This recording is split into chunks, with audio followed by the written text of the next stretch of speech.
ಇವತ್ತಿನ power focus ನಲ್ಲಿ ರಾಜ್ಯದ ಒಂದು ಬಹಳ ದೊಡ್ಡ ಸಮಸ್ಯೆಯ ಬಗ್ಗೆ ಚರ್ಚೆಯನ್ನ ಮಾಡ್ತಾ ಹೋಗ್ತೀನಿ. ಯಾವ ಸಮಸ್ಯೆ? ಈ ಮೈಕ್ರೋ ಫೈನಾನ್ಸ್ಗಳ ಹಾವಳಿ ಬಗ್ಗೆ ರಾಜ್ಯದಲ್ಲಿ ಸಾಕಷ್ಟು ಸಮಸ್ಯೆಗಳಾಗ್ತಾ ಇದೆ. ಸಾಕಷ್ಟು ಮಂದಿ ಆತ್ಮಹತ್ಯೆಗೆ ಕೂಡ ಶರಣಾಗಿದ್ದಾರೆ. ಇವತ್ತು ಕೂಡ ರಾಜ್ಯದಲ್ಲಿ ಬೇಕಾದಷ್ಟು ಅನಾಹುತಗಳು ನಡೆದಿದೆ. ಏನೋ ನಮ್ಮ ಕಷ್ಟಕ್ಕಾಗ್ಲಿ ಅಂತ ಸಣ್ಣ ಪುಟ್ಟ ಫೈನಾನ್ಸ್ಗಳಲ್ಲಿ, ಮೈಕ್ರೋ ಫೈನಾನ್ಸ್ಗಳಲ್ಲಿ 1 ಲಕ್ಷದಿಂದ ಹಿಡಿದು ಒಂದು 10 ಲಕ್ಷನೋ 15 ಲಕ್ಷನೋ ಇಲ್ಲ 2 ಲಕ್ಷ 3 ಲಕ್ಷ 50,000 ಎಲ್ಲ ಸಾಲ ತಗೊಂಡವ್ರು ಬಹಳಷ್ಟು ಜನ ಇದ್ದಾರೆ.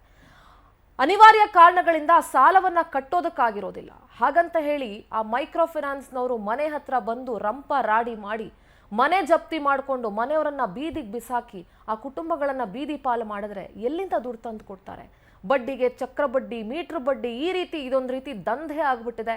ಮುಖ್ಯಮಂತ್ರಿಗಳೇ ಸ್ವತಃ ಎಚ್ಚರಿಕೆ ಕೊಟ್ಟರು ಕೂಡ ಮೈಕ್ರೋ ಫೈನಾನ್ಸ್ಗಳು ಬದಲಾಗ್ತಾ ಇಲ್ಲ, ತಮ್ಮ ವರ್ತನೆಗಳನ್ನ ಬದಲಾಯಿಸ್ಕೊಳ್ತಾ ಇಲ್ಲ. ರಾಜ್ಯ ಸರ್ಕಾರ ಇದಕ್ಕೆ ಏನಾದ್ರೂ ಒಂದು ನಿಯಮ ಅಥವಾ ಕಾಯ್ದೆಯನ್ನ ತರಬೇಕಂತ ಅಂದ್ಕೊಳ್ತಾ ಇದೆ. ಇದೇ ವಿಚಾರಕ್ಕೆ ಸಂಬಂಧಪಟ್ಟಂತೆ ಇವತ್ತಿನ ಪವರ್ ಫೋಕಸ್ ನಲ್ಲಿ ನಾನು ನಿಮ್ ಜೊತೆಗೆ ಚರ್ಚೆ ಮಾಡ್ತಾ ಹೋಗ್ತಾನೆ. ಇದೇ ಇವತ್ತಿನ ವಿಶೇಷ ಮನಿ ಹಾಳ್ ಫೈನಾನ್ಸ್. ಸಿಎಂ ಸಿದ್ದರಾಮಯ್ಯ ಎಚ್ಚರಿಕೆ ನೀಡಿದ್ರು ಕೂಡ ಉಪಟಳ ತಪ್ಪುತ್ತಾ ಇಲ್ಲ. ರಾಜ್ಯಾದ್ಯಂತ ಮೈಕ್ರೋ ಫೈನಾನ್ಸ್ ಕಿರುಕುಳ ಮುಂದುವರಿತಾ ಇದೆ. ಮತ್ತೊಬ್ಬ ಮಹಿಳೆ ಬಲಿಯಾಗಿದ್ದಾರೆ, ಮತ್ತೊಬ್ರು ಆತ್ಮಹತ್ಯೆಗೆ ಯತ್ನ ಮಾಡಿದ್ದಾರೆ.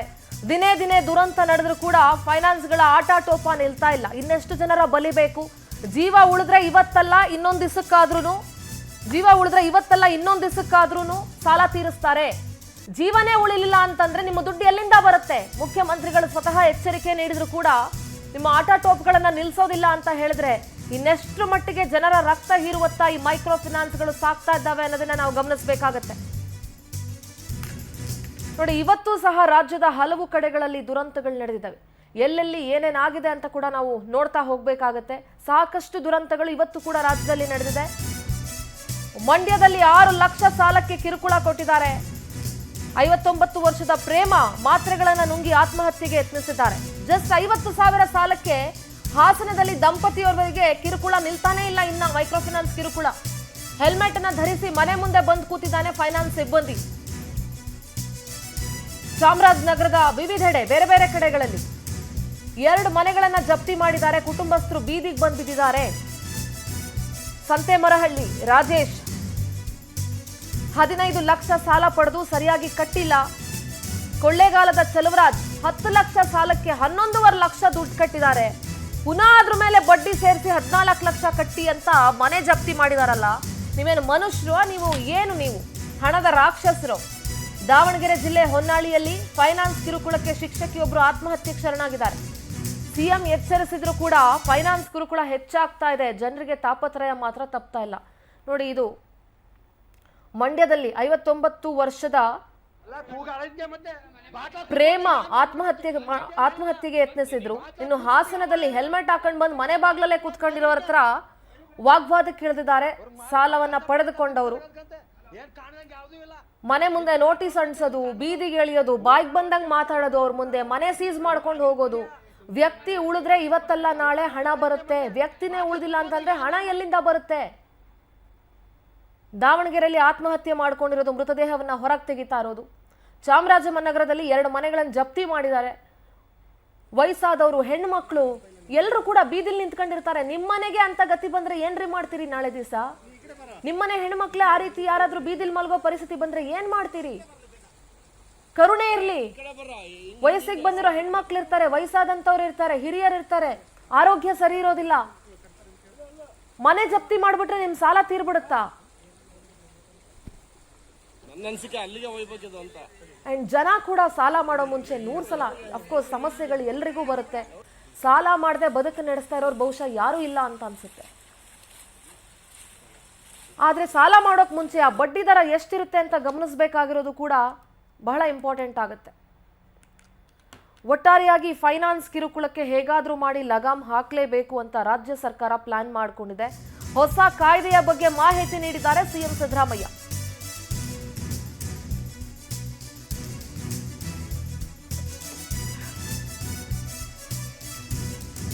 ಹೊಸದೊಂದು ಕಾಯ್ದೆಯ ಬಗ್ಗೆ ಮಾಹಿತಿಯನ್ನ ನೀಡಿದ್ದಾರೆ CM Siddaramaiah. Karnataka micro finance company 2025 ಮಸೂದೆ ಶೀಘ್ರದಲ್ಲೇ ಜಾರಿಯಾಗುತ್ತೆ. ಸಾಲಗಾರರಿಗೆ ಏನಾದರೂ ಕಿರುಕುಳ ಕೊಟ್ಟರೆ 3 ವರ್ಷ ಜೈಲು, 1 ಲಕ್ಷ ದಂಡ. ಮಸೂದೆ ಪ್ರಕಾರ ಫೈನಾನ್ಸ್ ಕಂಪನಿ ರಿಜಿಸ್ಟರ್ ಆಗಿರಬೇಕು ಅಂದ್ರೆ ಲೈಸೆನ್ಸ್ ಪಡ್ಕೊಂಡಿರ್ಬೇಕು. RBI ನಿಯಮಗಳನ್ನ ಕಡ್ಡಾಯವಾಗಿ ಫೈನಾನ್ಸ್ಗಳು ಪಾಲನೆ ಮಾಡಲೇಬೇಕು. ರಿಸರ್ವ್ ಬ್ಯಾಂಕ್ ಆಫ್ ಇಂಡಿಯಾದ ರೂಲ್ಸ್ ಅಂಡ್ ರೆಗ್ಯುಲೇಷನ್ಸ್ ಏನಿದೆಯಲ್ಲ, ಎಲ್ಲ ಫೈನಾನ್ಸ್ ಕಂಪನಿಗಳು ಅದನ್ನು ಫಾಲೋ ಮಾಡಲೇಬೇಕು. ಸಾಲ ನೀಡುವ ಕುರಿತು ಸರ್ಕಾರಕ್ಕೆ ಮಾಹಿತಿಯನ್ನ ಕೊಡಬೇಕು. ಫೈನಾನ್ಸ್ಗೆ 2 ವರ್ಷಗಳ ಕಾಲಮಿತಿ ಇರುತ್ತೆ. ಅದಾದ ನಂತರ ಮತ್ತೆ ರಿನ್ಯೂವಲ್ ಮಾಡ್ಕೊಳ್ಬೇಕು, ಮತ್ತೆ ನವೀಕರಣ ಮಾಡ್ಕೊಳ್ಬೇಕು. ಒಬ್ಬ ಸಾಲಗಾರ 2 ಸಂಸ್ಥೆಗಳಿಂದ ಮಾತ್ರ ಏಕಕಾಲದಲ್ಲಿ ಸಾಲವನ್ನು ಪಡ್ಕೊಳ್ಬಹುದು. 3ಕ್ಕಿಂತ ಹೆಚ್ಚು ಬಾರಿ ಒಬ್ಬರಿಗೆ ಸಾಲ ಕೊಡೋ ಹಾಗಿಲ್ಲ. ಒಟ್ಟು ಸಾಲದ ಮೊತ್ತ 2 ಲಕ್ಷವನ್ನ ಮೀರೋ ಹಾಗಿಲ್ಲ. ನೋಡಿ, ಬೆಳಗಾವಿಯ ದೃಶ್ಯ, ಮನೆ ಜಪ್ತಿಗೆ ಮಾಡಿದ್ದಾರೆ. ಒಂದು ಮಗು, ಬಾಣಂತಿ, ಆ ಇಡೀ ಕುಟುಂಬ ಬೀದಿಗೆ ಬಿದ್ದಿದೆ. ಅವರೇನು ಮನುಷ್ಯರೋ ಏನೋ ಗೊತ್ತಿಲ್ಲ. ಆ ಮಗುವನ್ನ ಈ ಚಳಿಯಲ್ಲಿ, ಮಳೆಯಲ್ಲಿ, ಬಿಸಿಲಲ್ಲಿ ಇಟ್ಕೊಂಡು ಯಾವ ರೀತಿ ಬದುಕ್ತಾ ಇರ್ಬೋದು ನೋಡಿ. ಮನೆ ಜಪ್ತಿ ಮಾಡಿದ್ದಾರೆ. ಬಡ್ಡಿ ದರ ಸೇರಿ ಸಾಲ ಮಂಜೂರಾತಿ ಪತ್ರ, ಕಾರ್ಡನ್ನು ಕಡ್ಡಾಯವಾಗಿ ಕೊಡಬೇಕು. ಮೈಕ್ರೋ ಫೈನಾನ್ಸ್ಗಳ ಕಿರುಕುಳ ಇದೆಯಲ್ಲ, ಜನರ ಬದುಕನ್ನು ಹೀರ್ತಾ ಇದೆ.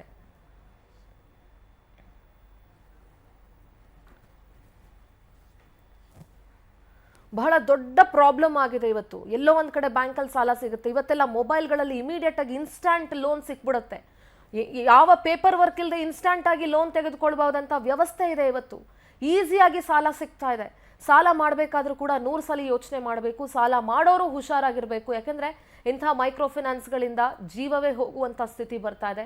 ನಮ್ಮ ಜೊತೆಗೆ ಆರ್ಥಿಕ ತಜ್ಞರು ನರೇಂದ್ರ ಅವರು ನೇರ ಸಂಪರ್ಕದಲ್ಲಿ ಜಾಯ್ನ್ ಆಗಿದ್ದಾರೆ. ಸರ್ ನಮಸ್ತೆ, ಕಾರ್ಯಕ್ರಮಕ್ಕೆ ಸ್ವಾಗತ ನಿಮಗೆ. ನಮಸ್ಕಾರ ಮೇಡಮ್. ನಮಸ್ತೆ ಸರ್. ಮೈಕ್ರೋ ಫೈನಾನ್ಸ್ಗಳಿಂದ ಏನೆಲ್ಲ ಸಮಸ್ಯೆಗಳಾಗ್ತಾ ಇದೆ ಅನ್ನೋದನ್ನ ಇತ್ತೀಚಿನ ದಿನಗಳಲ್ಲಿ ಹೆಚ್ಚಾಗಿ ರಾಜ್ಯದಲ್ಲಿ ಆತ್ಮಹತ್ಯೆ ಪ್ರಕರಣಗಳು ನಡೀತಾ ಇರೋದ್ರಿಂದ ಗಮನಿಸ್ತಾನೆ ಇದ್ದೀವಿ. ಮುಂಚೆನೂ ಕೂಡ ಇದೇ ರೀತಿ ಸಾಲ ಕೊಡೋದು, ತಗೊಳ್ಳೋದು ಅಥವಾ ಇದರಿಂದ ಕಿರುಕುಳ ಅನುಭವಿಸೋದು ಇದೆಲ್ಲವೂ ಕೂಡ ಇತ್ತು.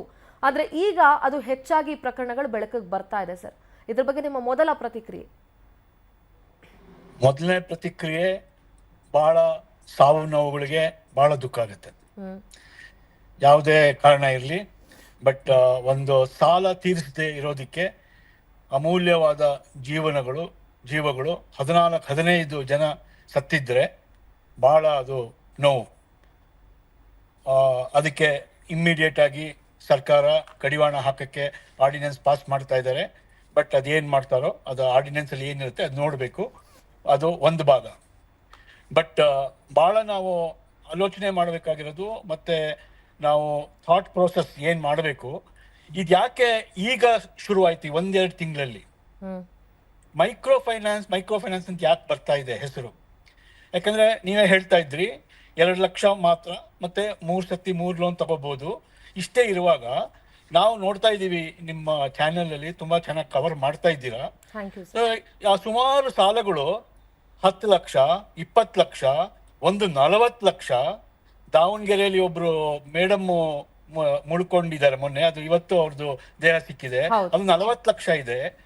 ಸೊ ನಂಗೆಲ್ಲೋ ಅನ್ಸುತ್ತೆ ಇದು unregulated micro finance. Exactly. So ಈ ಜನ ಏನ್ ಸಾಲ ತಗೊಂಡಿದ್ದಾರೆ ಇದೆಲ್ಲ ಪ್ರೈವೇಟ್ ಮನಿ ಲೆಂಡರ್ಸು, ಮತ್ತೆ ಪಾನ್ ಬ್ರೋಕರ್ಸು, ಮತ್ತೆ ಅನ್ರೆಗ್ಯುಲೇಟೆಡ್ ಮೈಕ್ರೋ ಫೈನಾನ್ಸ್. ಸೊ ಈ ಮೈಕ್ರೋ ಫೈನಾನ್ಸ್ ಅನ್ನೋ ಹೆಸರೇ ನನಗೆ ಕಷ್ಟ ಆಗ್ತಾ ಇದೆ ದಕ್ಕಿಸ್ಕೊಳಕ್ಕೆ. ಇದು ಯಾವ್ದು ಮೈಕ್ರೋ ಫೈನಾನ್ಸ್ ಗಳ ತರ ಕಾಣಿಸ್ತಾ ಇಲ್ಲ ಸರ್. ಬಹಳ ಅಪರೂಪ. 2-3 ಹೆಸರು ಕೇಳಿದ್ದೀನಿ. 14 ಕೇಸಲ್ಲಿ 1-2-3 ಕಂಪನಿಗಳು ನನಗೆ ಕಿವಿಗೆ ಬಿದ್ದಿದ್ದು, ಅದು ಜೆನ್ಯೂನ್ ಕಂಪನಿ. ಸೊ ಆಮೇಲೆ ಇನ್ನೊಂದು ನಾನು ಹುಬ್ಳಿದೋ ಧಾರವಾಡದೋ ನೋಡುವಾಗ ಅಲ್ಲಿ ಬರ್ದಿದ್ರು, this property is taking a possession under SARFAESI ಅಂತ. ಸೊ ಇದು ಕಾನೂನು ಬದ್ಧವಾಗಿ ಕೂಡ ತಗೊಂಡಿದ್ದಾರೆ ಕೆಲವು ಪೊಸೆಷನ್. ಸೊ ಸತ್ತಿರೋದು ಮತ್ತೆ ಸೂಯಿಸೈಡ್ಗಳು ಇದಕ್ಕೆ ಜಸ್ಟಿಫಿಕೇಶನ್ ನಾವು ಅಪೀಲೇ ಇಲ್ಲ, ಯಾಕಂದ್ರೆ ಅದು ಬಹಳ ನೋವಾಗುತ್ತೆ. ಅದು ಜೀವ ಹೋಗಿದ್ ವಾಪಸ್ ಬರೋಲ್ಲ. ಆದ್ರೆ ಈ ಏನು ರಿಕವರಿ ಪ್ರಾಸೆಸ್ ಕರೆಕ್ಟ್ ಆಗಿ ಮಾಡಿರ್ತಾರೋ ಅದು, ಈಗ ಆ ಪರ್ಟಿಕ್ಯುಲರ್ ಕೇಸ್ ನಾನು ಓದ್ಕೊಂಡೆ, ಮತ್ತೆ ಒಂದ್ ಸ್ವಲ್ಪ ಅದ್ರ ಬಗ್ಗೆ ಅಧ್ಯಯನ ಮಾಡಿದೆ. ಅದು ಪೊಲೀಸ್ ಅವ್ರು ಇದಾರಲ್ಲಿ, ಲೇಡಿ ಪೊಲೀಸ್ ಇದ್ದಾರೆ, ಆಮೇಲೆ ಸರ್ಫೇಸ್ ಆಕ್ಟ್ ಪ್ರಕಾರ ಮ್ಯಾಜಿಸ್ಟ್ರೇಟ್ ಪರ್ಮಿಷನ್ ಕೊಟ್ಟಿದ್ದಾರೆ, DC ಆಫೀಸಿಂದ ಕ್ವಶನ್ ನೋಟಿಸ್ ಬಂದಿದೆ, ಆಮೇಲೆ ಪಬ್ಲಿಕೇಶನ್. ಸೊ ಈ ಕಾನೂನುಬದ್ಧವಾಗಿರೋದು ಸೇರ್ಕೊಂಡ್ಬಿಟ್ಟಿರ್ತಿದ್ರಲ್ಲಿ.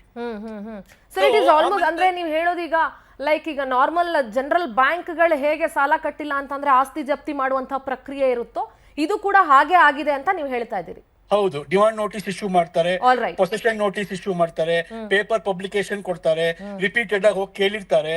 ಆಮೇಲೆ ಇದು ಎರಡ್ ಕಡೆಗೂ ನಡೆದಿರುತ್ತೆ. ನಮಗೇನಾಗ್ತಾ ಇದೆ, ಈಗ ಈ ನೋವು ಉಂಟಾಗಿರೋದ್ರಿಂದ ಇಮೋಷನಲ್ ಇಶ್ಯೂ ಬಂದಾಗ ಏನಾಗುತ್ತೆ, ನಾವು ಎಲ್ಲಾ ಮೈಕ್ರೋ ಫೈನಾನ್ಸ್ಗೂ ಒಂದೇ ಬ್ರಷ್ ಅಲ್ಲಿ ಬಳಿಯಕ್ಕಾಗೋಲ್ಲ. ಎಕ್ಸಾಕ್ಟ್ಲಿ.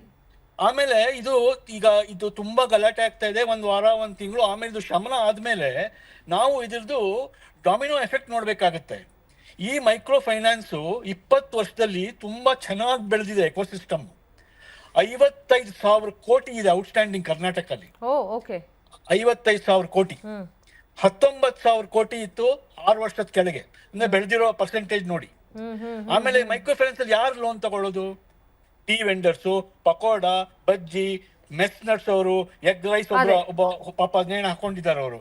ಸೊ ತಳ್ಳೋ ಗಾಡಿ, flower merchants, vendors, beauty parlour, tuition. ಅಂದ್ರೆ ಫಾರ್ಮಲ್ ಬ್ಯಾಂಕಿಂಗ್ ಅಲ್ಲಿ ಯಾರಿಗೆ ರೈಟ್ ರಾಯಲ್ ಸಿಗಲ್ವೋ ಅವ್ರಿಗೆ ಇವ್ರು ಕೊಡ್ತಾರೆ.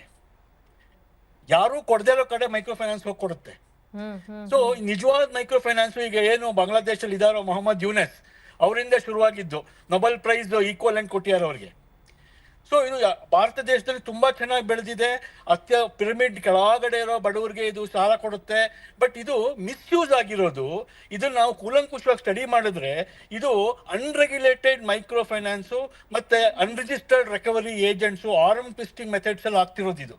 ಸೊ ನಾವ್ ಇದನ್ನ ವಿಂಗಡಣೆ ಮಾಡಿ ಇದನ್ನ ಡೀಲ್ ಮಾಡಬೇಕು. ಸರ್, ಅಂದ್ರೆ ಸಾರಿ ನಾನು ಇಂಟರಪ್ಟ್ ಆಗ್ತಾ ಇದ್ದೀನಿ. ಅಂದ್ರೆ ನೀವು ಹೇಳ್ತಾ ಇರೋದು ಕೆಲವೊಂದು ಈಗ ಲೈಸೆನ್ಸ್ ಪಡ್ಕೊಂಡಿರುವಂತಹ ಮೈಕ್ರೋ ಫೈನಾನ್ಸ್ ಗಳು ಅವರು ರೂಲ್ಸ್ ಪ್ರಕಾರ ಮಾಡ್ತಾ ಇದ್ದಾರೆ.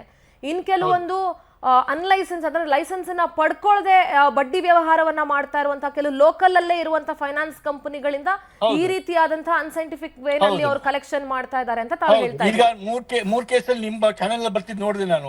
ಒಬ್ಬ ಇಂಡಿವಿಜುವಲ್ ಕೈ ಕೆಳಗೆ ದುಡ್ಡು ತಗೊಂಡಿದ್ದಾರೆ, 5.7 ಆಗಿದೆ ಅಂತ ಹೇಳಿದ್ದಾರೆ.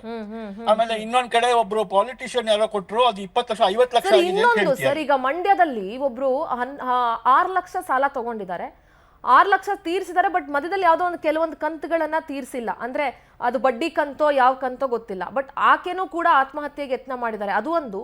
ಇನ್ನೊಂದು ನನಗೆ ಜಾಗ ಯಾವುದು ಅಂತ ನೆನಪಾಗ್ತಾ ಇಲ್ಲ, ಮೇ ಬಿ ಚಾಮರಾಜನಗರ ಅಂದ್ಕೊಳ್ತೀನಿ. 10 ಲಕ್ಷ ಸಾಲಕ್ಕೆ 11.5 ಲಕ್ಷ ಕಟ್ಟಿದ್ದಾರೆ. ಎಸ್, ಚಾಮರಾಜನಗರ ಸಂತೆಮರಳ್ಳಿ ಅನ್ಕೊಳ್ತೀನಿ. 11.5 ಲಕ್ಷ ಕಟ್ಟಿದ್ದಾರೆ. ಪುನಃ ಅದರದ್ದು ಬಡ್ಡಿ 14 ಲಕ್ಷ ಕಟ್ಟಿ ಅಂತ ಮನೆ ಜಪ್ತಿ ಮಾಡಿದ್ದಾರೆ. ಸರ್, ಹೇಗೆ ಸಾಧ್ಯ ಇದು?